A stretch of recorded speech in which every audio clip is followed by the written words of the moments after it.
Actually, nireklamo ko na yun sa ano, Ma- sa Hindi, pagawaan. kung i-double rework siguro. Baka pwede, no? Kaya nga, sabi ko sa yung additional, ipadala mo ko kay Roy Oo. dahil may rewinder doon eh.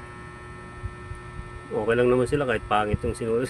Ha? Re-rewind naman nila. Oo, may rewind eh, na double wax. Lamang talaga kapag mayroon kang rewinder na ano, pang rewind.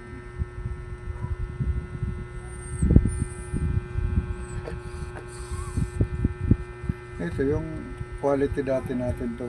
Oo. Pwede na. Hindi, karamihan naman ng Angel, 76 talaga ang tulak. Kahit yung gray, 76 ang mga tulak doon. Kaya lang itong 449, malambot ang hipo niya pero Ano? makapal. Bagsak ka na.